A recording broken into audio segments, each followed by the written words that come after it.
The city of Wichita was buzzing after the spring game. Fans, faculty, and boosters were extremely impressed with the product they saw on the field. After the game was over that night, I met up with my offensive and defensive coordinator. That way we can discuss and go over the game. We were all in agreement that the upperclassmen on the offensive side of the ball looked tremendous, and that's who we'd be going with to start the season. The following Monday, I held meetings with a few players on the team to talk about redshirting. Now, I knew these conversations would be tough, but for the most part, everything went over smooth. Well, that was until the last meeting of the day.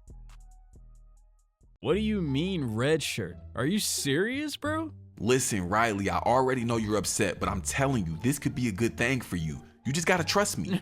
Nah, man, I came here to play. There's no way that I'm gonna sit out a full year, especially not behind these trash players that you got on this roster. Riley, listen, there's no need for us to Listen here, Brian.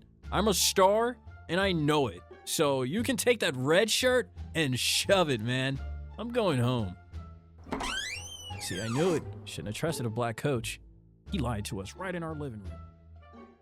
Since I first landed my coaching job at Army, it's been somewhat of a tradition that I barbecue before the first game. Sammy and I would invite all of our friends and family over, and it would be a good time. Well, this year, it was just us, me, Sammy, and our son. But that's okay because all I was thinking about was how the team was going to perform out on the field. I knew our coaching staff did our job in getting our guys prepared, but I was just hoping and praying that they went out there and executed.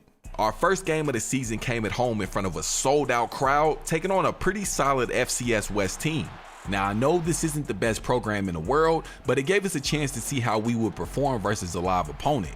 Our first drive down the field was as smooth as butter, and then on 3rd and goal, the two seniors on our offense would make the connection for our first touchdown in Wichita Tech history. The crowd went crazy. The energy in the stadium was unbelievable. Our first defensive series went smooth. They were able to get the stop and give us the ball back so we can score. But our second defensive series, it definitely didn't go according to plan. Listen, that FCS West quarterback was giving us hell. We had everything locked up downfield, but our defensive line wasn't able to get enough pressure, which led to the quarterback taking off for multiple huge runs. Eventually, they were able to score a touchdown of their own, tying the game. With just 7 seconds left in the first half, I decided, you know what? Let's play aggressive. Our senior quarterback, Tyler Olsen, stepped up in the pocket and found our senior receiver, Demetrius Williamson, for a 75-yard touchdown. That touchdown gave us the lead going into the second half. It seemed like the second half of the game was just a repeat of the first half. Our defense came out and got the stop, giving the ball back to our offense, and our offense picked up right where they left off in the first half, a huge connection through the air to our senior receiver, Demetrius Williamson. We were right inside the red zone, and a handoff to Spencer Strickland moved us to 1st and goal. Everything was looking good, but Tyler Olsen had a clean pocket, but somehow threw an interception to the FCS West defense. Our defense had been holding up and playing solid all game, and on 3rd and 9, it was much of the same. We only blitzed 3 defenders and we were able to get the stop, but FCS West went for it on 4th and 2, and our star linebacker was able to get in that backfield. All the momentum was on our side, so I decided, you know what? Let's be aggressive. On 4th and 7, I decided to go for it, and everything worked out. Our junior tight end, Scott McLawler, was able to take a pass over the middle into the end zone. Hey, that pretty much sealed the deal. We were able to pick up our first win at home with the 31-10 victory over FCS West. Now, of course, me and my coaching staff knew there was still a lot of work for us to do. Of course, we can make a lot of improvements on both sides of the ball. But right there in that moment, it was time to celebrate. After the game was over, of course, I went to go speak to the media. I'll be honest, man, it all felt so surreal. For years, I was in the background as the offensive coordinator at Army, you know, drawing up plays, watching film, and letting someone else stand at the podium. But now, all the cameras were on me.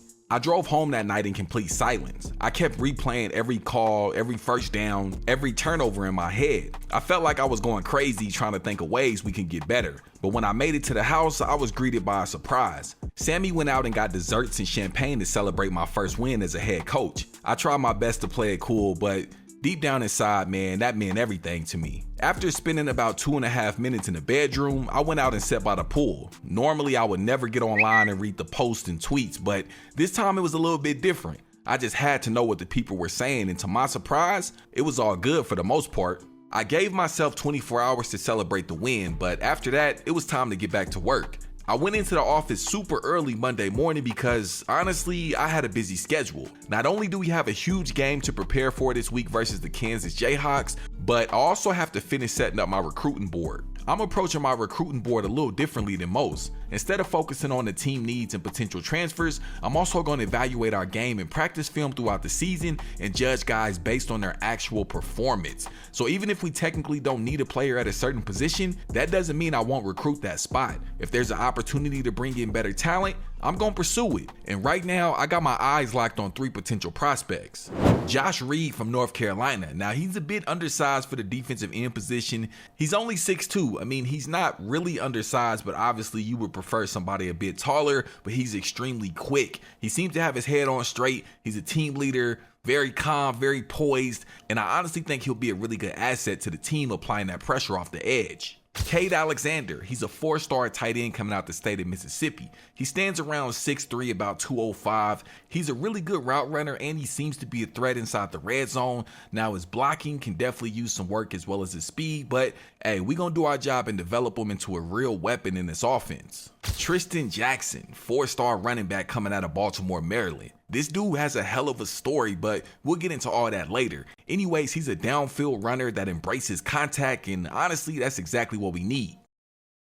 Alright, so look, the KU game is right around the corner, and obviously there's still a ton of preparation to do. They're coming off a 5-7 season last year, so if we're able to get a win here, it would be massive for our program. Now, of course, we'll be playing on Heisman difficulty, and I'm only allowed to play the key moments of the game. So I'm about to lock in and get to work. I'll see y'all boys on the field. So it had been in talk for a while leading up to this KU game, but right before kickoff, man, I made the executive decision that we're going to do running back by committee. So basically that means our 2 halfbacks, Spencer Strickland, our senior, and our freshman running back, Wesley Teague, they're going to be sharing carries. That way we can keep everybody fresh and run a balanced offense. Now, Wesley Teague taking a ball up the middle, and he fumbles on his first touch of the game. We definitely did not need that, but hey, on to the next play. Our defense has their backs against the goal line. We're looking for a big stop on 1st and goal, and the Jayhawks are able to strike first. So far, our offense is struggling to find momentum. It's like we just can't seem to move the ball, and the Jayhawks are right inside the red zone again. 3rd and goal. If we can leave this series with a field goal, I'll be fine with that. Looks like we're going to get the stop, get the tackle. Come on. Huge stop by our defense, able to force the field goal here on 4th and goal. Now, I'm not familiar with this kicker, but this is a pretty tough kick, being that it's so close and off to the right. And he missed it. Exactly what we need, man. Let's get to it. Let's go.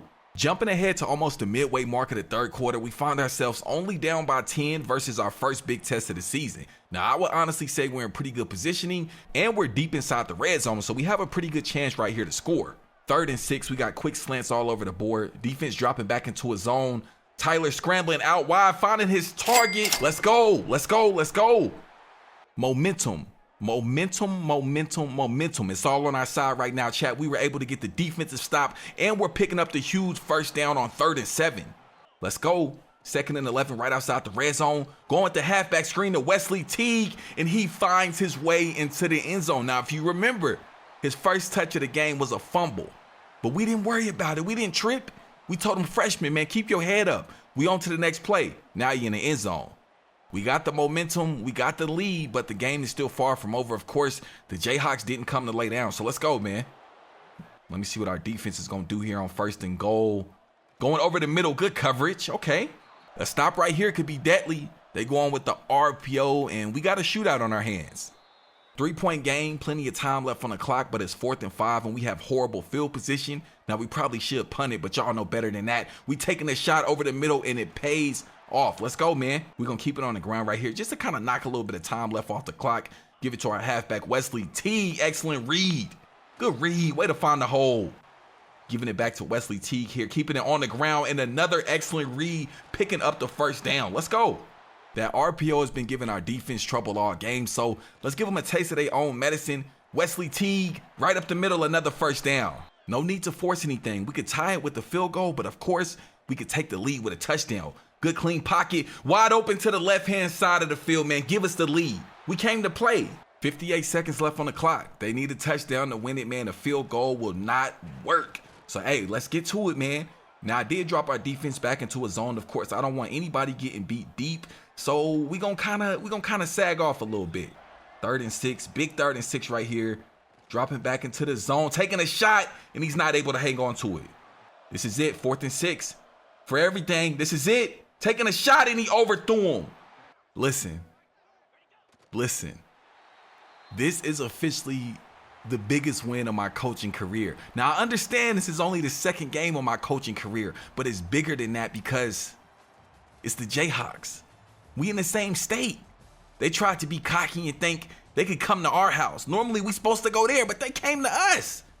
Hey, man, what can I say? A hell of a team effort picking up the biggest win of the season so far, but it's still a lot of work to do, of course. After the game was over, of course, I had to go talk to the media and give a locker room speech to my team. Everybody was on cloud 9. The music was blasting, everybody yelling, helmets getting tossed in the air. You could feel the energy in the room. And for a lot of the guys, man, it felt like they had just won a championship.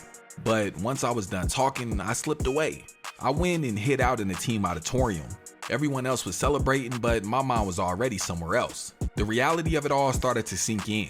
We had just won, the program had momentum, and now people were gonna start expecting more. That's when I really started to feel it. The pressure. Not the pressure of one game, the pressure of being a head coach. The expectations, the responsibility, the fact that every decision from there on out was mine. I just sat there in silence, taking it all in, reminding myself why I took the job in the first place. But then I stood up, took a deep breath, and walked out, because tomorrow it was right back to work. So let's go ahead and jump into some recruiting. Now, being that this is my first season, I'm not allowed to go after any 5-star recruits. So on the list, all you're gonna see is 3 and 4 star players. So just keep that in mind. Now, our first 4-star we got is Phil Isaac. He is a linebacker out of Ohio. Now, I did go ahead and recruit Buddy to about 60%, and honestly, I really don't like what I see. Now, he's more of an athlete. He has pretty good speed, excellent acceleration, pursuit is decent, but look at his man coverage. Look at his zone coverage. Like, that's not good. He has good tackling, good hit power, but when it comes to the things that matter, it's not the best. So of course, we did go ahead and send the house to him and offer him a scholarship. We haven't unlocked the ability to schedule a visit just yet, but that is coming soon. Now, if you go ahead and look over at his interests, he is interested in playing time, and we at A plus there. So once we unlock the ability to sell, we will definitely go ahead and sell on that playing time. Now let's move forward to our boy Warren Woods. We are leading on him as well. I just recruited him out to 20%. He is a right guard, and I kind of like what I see. He has some pretty decent mechanics. I really don't feel the need to recruit him anymore, so I just kind of left it as is. We sent the house to him as well, and of course offered the scholarship. Now jumping down to Lorenzo Pryor, we have a huge lead, and actually we are the only team to offer him. So I did go ahead and send the house initially, but I took that off, going forward, and I think we might just, DM him, let him know we thinking about him, nothing too crazy. Now, we didn't bother scouting him. I didn't want to waste any points, like I said, since we have such a huge lead. Isaiah Kenting, left tackle, we are number 1 in his interest, have a pretty decent lead. We did go ahead and send the house to him as well. I think I think we'll probably keep that as is going into next week. We'll keep the house sent on him. And then we have right tackle Arthur. Now, we have a huge lead on him as well. As you can see, we're the only team to offer him a scholarship up until this point. Let me see. I think we'll probably just shoot him a DM. You know what I'm saying? There's really no need to send the house at this point, being that we're so far ahead of everybody else. Now, guys, the one thing I want you guys to keep in mind is I am literally a first-time head coach. Not even just role playing, but like, this is my first dynasty ever. So if I'm making some mistakes, let me know down in the comments, but kind of take it easy on me, because I literally am doing all of this for the first time. So I could be wrong with some of my strategies, or I could be right, but let your boy know. Now, we jumping ahead to my boy Carl Irving. He is a defensive tackle. We scouted him out to 20%. Pretty decent from what we can see. The little bit that we can see, he's pretty decent. You know what I'm saying? Good power moves, good finesse moves, and looks like decent speed. Now, recruiting, we did just go ahead and we sent them a DM and we offered them a scholarship. We have a very, very slight lead against Northwestern, so I think we'll keep that as is. Now, jumping ahead to our strong safety, Brendan Griffin. Now, we have a pretty nice lead against Wake Forest. Of course, we offered them a scholarship, but we have actually unlocked the ability to schedule a visit, so we are actually going to go ahead and get that set up right now. looking at the teams that we can schedule a visit on, initially I was thinking Sam Houston, but they are actually sitting at 3-0. So we're gonna schedule them on a bye week. I'm just joking. We are actually gonna schedule them versus what's that, New Mexico State. They sitting at 0-2, bro. So we're gonna go ahead and get that scheduled, and we are going to, I guess, what should we do? What should we pitch to him? I don't really know what he cares about. Obviously we have pro potential, but it's only at a C-. Let me see. I really feel like he doesn't care about campus lifestyle or any of that. So I think we're probably just gonna pitch maybe playing time to him. I don't know. Like I said, it's my first time, chat. It's my first time. So am I supposed to go with, you know what I'm saying? I don't know. But we just gonna do, we gonna see what happens. So we got a visit scheduled out for him.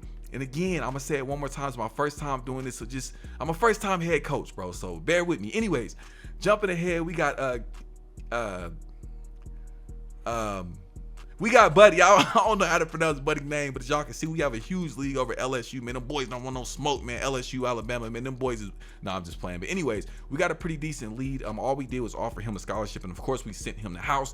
So we are gonna keep things as is there. Now jumping down to Lester, not Lester from GTA. This is Lester Mitchell. Pretty good, decent lead over Oregon. As a matter of fact, they just fell down. Of course, we offered him a scholarship, and we actually recruited out to 40%. Now, excuse me, he is a linebacker, and he has some pretty decent mechanics. Look at his man coverage, his zone coverage, decent speed, good acceleration. So I like what we have there. We did go ahead and send the house. We will keep that as is. Jamerson Winky. Now, we are trailing Georgia right now. They haven't offered him a scholarship. So let's see. He's a thumper too. He be thumping. His tackling is decent, man coverage is decent, but his zone coverage is amazing. I think we actually gonna go ahead and put some. We gonna wait, and the only reason we gonna wait before we do anything with him is because, oh no, we don't want to exit. We got our boy right here, George. Now with George, we did actually unlock the ability to, schedule a visit or, even do a pitch or a hard sell. You know what I'm saying? So we're actually just gonna go ahead and schedule a visit. Let me see. He's interested in brand exposure. Let me see. Okay, stadium atmosphere. He does not care about that. So yeah, let's go ahead and schedule a visit for George. And I think honestly, we'll go ahead and have him come when we play New Mexico. And let's see. I guess brand exposure, to be honest with you. Now again, chat, if I'm doing something wrong, let me know, man. I'm trying to do what I can, you know what I'm saying. Anyways, so yeah, we got George scheduled and set for a visit, so we should be seeing him in a few weeks. And like I said, we are going to go back up to Mr. Winky and do a little bit of something with him because we're in second place right now to Georgia. So let's just keep it pushing. We got Christian Schwab. Now again, we do not need any receivers on our roster at this moment, but as I said at the beginning, I'm not necessarily recruiting based on current needs. I'm recruiting on future issues, if that makes sense, because our receivers, we got one good receiver on our roster right now. He's really good, but he is a senior. So right now we have Christian Schwab. We are in third place with him. Let me see. All we did was just offer Buddy a scholarship, and we're in third, so that's actually pretty good. We got him scouted. Not great speed, but his route running is actually really good. Acceleration seems to be pretty good, but his catching is horrible. So we are actually just gonna leave Buddy where he's at. We're not even gonna waste too much time with Christian because he can't catch worth a damn. Now let's go. We got a right tackle. This is actually a 4-star that I just recently added. I noticed his recruiting was open and he only has one scholarship offer at the moment. So we went ahead and offered him a scholarship, and I think should we send the house? We only got 55 hours left. Let me see. And I think we have another right tackle already, right? No, right here. Let me see, where are we at with Arthur? Yes, we just gonna offer Buddy. We not really too much worried about Buddy. We just gonna offer him. That's all we gonna do. We gonna offer him because we got another right tackle. We already number one on this list, but he's a 4-star, so I think we should do a little something. Should I scout? What should I do? As a matter of fact, what we gonna do is we just gonna DM him. We gonna shoot him. No, what we gonna do? We gonna search his social media. Now we jumping down to Jeremy. Now he is a 4-star receiver with open recruiting. He only has one scholarship offer so far. Now, of course, we did offer him a scholarship, and I scouted him a little bit. So look, bro, he got 89 speed, almost a 90 speed. I mean, you got to count the almost, you know what I'm saying? And he has a 79 catching.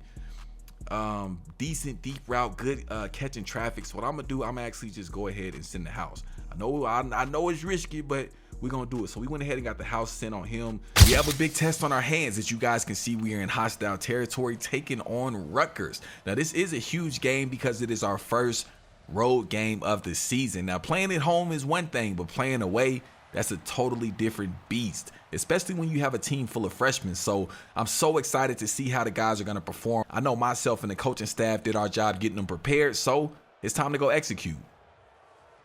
Just like before, we're only playing the key moments, and of course we are playing on Heisman. Looks like our first time out is on 3rd and 9. We need a big stop here. It looks like they're going for it on 4th and 3. Good pressure up front. Good pass breakup by the DB, man. Our defense came to play today. So we finally get the first look at our offense. Now, just like last game, we will be doing running back by committee. Tyler Olsen finding Demetrius Williamson with a huge strike over the top. Almost 30 yards. Okay, let's get to it. Like I said, we are doing running back by committee. So we started the game off with our senior, Spencer Strickland. But as you guys can see, Wesley Teague is in there now. Tyler Olsen finding the tight end wide open over the middle. Let's go. Looks like we moving the ball with ease, man. Keeping it on the ground. See what Wesley's going to do with the good spin. Got to protect that ball, though. Okay. Huge 4th and 3. Now, this is a questionable play call, but I play aggressive, man. We inside this red zone, and I'm ready to take some risk. Tyler Olsen.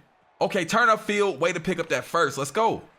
Right inside this red zone, 2nd and goal. Let's see if we can capitalize with the amazing field position. Sending pressure, taking a shot. Able to score the first touchdown of the game, man. Hell of a read by Tyler Olsen. We're off to a hot start. I like what I see. Our defense has forced a huge 3rd and 15, so if we can get them off the field right here, we can definitely steal all the momentum. Good, clean pocket. Where the hell is Chase going? What is he doing? 3rd and 3. Another huge 3rd down. Let me see. Let's see if we can get them off the field or at least force them to kick a field goal. Oh, good pressure up front. Good sack, baby. Our defensive line is showing up this season so far. Now, our offense is looking at a huge 3rd down. We got just over a minute left here in this first half. Looking at a 3rd and 6. Tyler Olsen dropping back. Throwing the strike over the middle. I thought he was finna score, man. It's looking good. It's looking good. Here we go. 1st and goal. We got Spencer Strickland in the backfield. We're going to keep it on the ground with him, see what he's able to do with it. And he will go into the end zone completely untouched. Now, before y'all say anything, I'm going to just go ahead and show you we are playing on Heisman. It's not like we playing, Michigan or LSU or Alabama. We're playing Rutgers, and we doing pretty good, man. Give your boy some credit, okay? Damn. Our defense got to stop giving us the ball back. Now, we're going to go ahead and attempt this 32-yard field goal. Let's see how it goes. It's got the length, but it's far right. I feel like that definitely should have been makeable, so I think we might need to recruit a kicker next year. Anyways, you guys can see the stats from the first half. We are struggling on the ground, but hopefully things change. So we are here in this second half, and as you guys can see, our first key moment comes with just about 3.5 minutes left in the 4th quarter. So the whole 3rd quarter, there were no key moments. Yeah, that don't really sound right. But anyways, man, we got to work with what we got. As you guys can see, we still got the lead. So let's lock in. They're keeping it on the ground and running it up our throats. I don't know what's going on with our defensive line. Let's lock in, man. Come on. A little bit of motion with this tight end. I feel like it's going to be a play action. And where the hell is my safety going? What's going on, man? Tie game, we'll go ahead and pick up possession at the 25-yard line. We're taking a shot on the first play of the drive. Can he come down with it? And he can't. We got plenty of time left on the clock. Just got to protect the ball. We're going to keep it on the ground. Let's see what Wesley going to do with it. Why are you spinning, man? Go get some yards, bro. Come on. 3rd and 10. We got slants across the board. Hopefully we get some good protection up front. They're sending a blitz. He came down with it, but too short, and we will be forced to punt. Damn it. Now it's the defense's turn. That's how the game has been trending. The same position our offense is in, our defense ends up in as well, but we end up getting a sack. Let's go. 2nd and 19, big sack, 2-minute warning on the way. Come on, bro. What? Where's my linebacker? A little bit of miscommunication there on that last play, but we got a huge 3rd and 1. They're keeping it on the ground with a quarterback keeper, and we'll get the stop. So far this game, our defense has been our Achilles heel, but they also have been the savior, bro. They put us in another position to potentially pick up a victory.